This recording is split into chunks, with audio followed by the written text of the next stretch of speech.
Hello everyone, welcome back to my YouTube channel Trouble Free.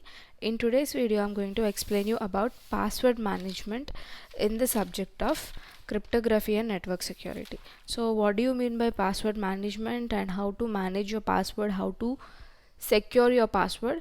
I'm going to explain you in this video. Okay, first, what is password management?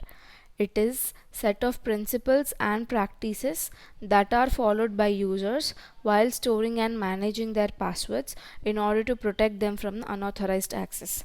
See, simple set of principles and practices which are followed by the users. Why? In order to secure their passwords from unauthorized access. Okay, this is about password management. While storing and managing the passwords, you should be a bit careful. If not, they will be leaked to the others. In all these protection processes called as the password management. In password management, we have to learn about three things. First is password vulnerabilities, next is password protection strategies, and the last one is password selection strategies. Password vulnerabilities is nothing but what are the different types of vulnerabilities that can happen, and password protection strategies, how you can protect your password. And next is password selection strategy, that is when you are keeping a password, when you are generating a password, what are the things that you have to keep in your mind. Okay, so first let us learn about the password vulnerabilities. Vulnerability is nothing but the weakness in the password. So anything wrong, anything weak in the password will come under vulnerability, and it can happen in two ways. Okay, that is, first one is from end user's point of view, and second is some technical vulnerabilities. So from end user, what can happen? From end user or from organization, what can happen? Weak and easy to guess. Some people will be using passwords like QWERTY, like something like that, and some people will be using their name and date of birth. Some people will be using sequential numbers like 1 2 3 4 5 6. So these passwords are very weak and they are easy to guess, right? Next, and the passwords are rarely changed. If you're rarely changing your password, like once in a year or twice in a year you're changing in your password, that is also a vulnerability because people can easily guess that. Next, same password for all websites. Suppose you are using same password for all the websites. If at all at least one website password is leaked, all the websites will be open to the attacker, right? So that is why you should be very careful while you are choosing the password. Different passwords should be kept for different websites. And noting the passwords in non-secure places. Usually we forget passwords, and what is in the previous thing, you should not use the same password for all the websites. Different passwords if you are using, you'll obviously forget them. So in order to remember them, you'll be noting it in some place, and that place where you're noting it has to be very secure. If you're not noting it in a secured place, then it will lead to vulnerability again. Okay, next is technical vulnerability.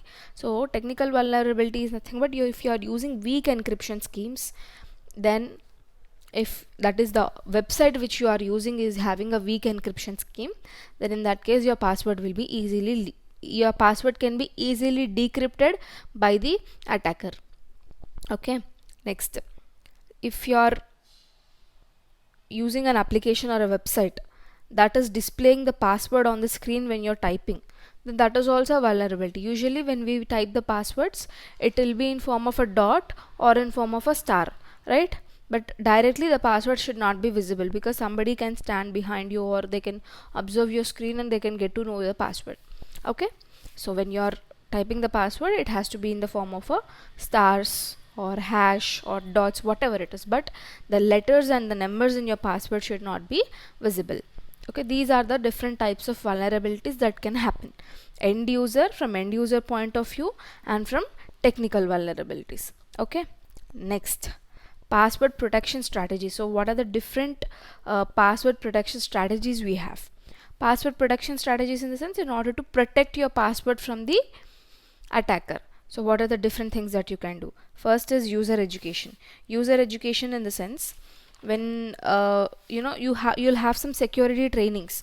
So since you people are studying, you may not be aware of that, but once you join your company, the first step will be they will be giving you some basic trainings like ethics, security, like where you should not store your password, where you should not write your password, like that, with whom you should not share, like that. All those security trainings will be there. So user education, user in the sense we people are the users. Users should be educated about security. They should be taught like this is how you need to protect your passwords. Education should be given. Next is using computer generated passwords.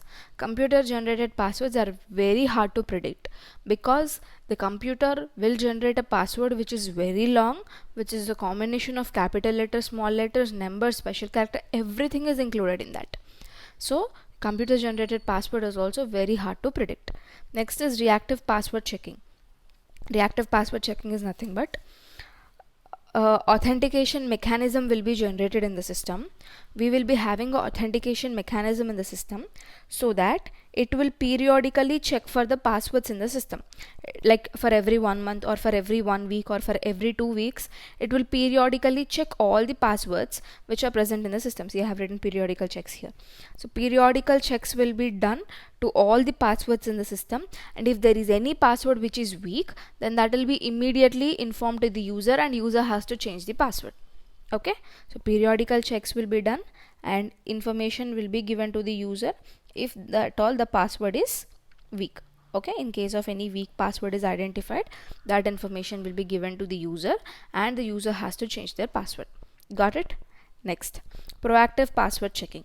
So in case of proactive password checking, what happens is like preconditions will be given. Like in our daily use we will be doing this. When you're setting a password, already minimum 8 characters should be there, 1 capital should be there, 1 number should be there, 1 symbol should be there. All these will be already given. Preconditions will be already given. So this is what proactive password checking means. Preconditions are already given and we are setting a password according to these preconditions given. Got it? This is about proactive password checking. And after this we have the last thing, that is password selection strategies, again which is easy. So in password selection strategies about virus I'll explain in the next video.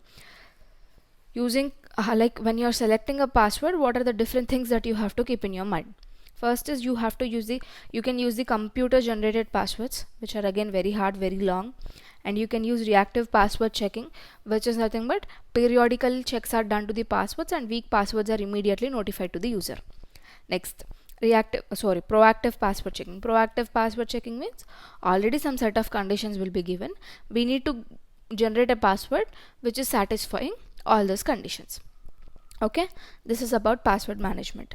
If you're asked about password management, you have to write what is password management, and there are 3 things included in that. First is you need to know what are the different vulnerabilities possible, and next is what are the different methods for protecting the password, and then what are the different methods for selecting the password. Okay, so this is all about this video, guys. In the next video I'll be explaining you about the virus related threats and what are the countermeasures that you have to take.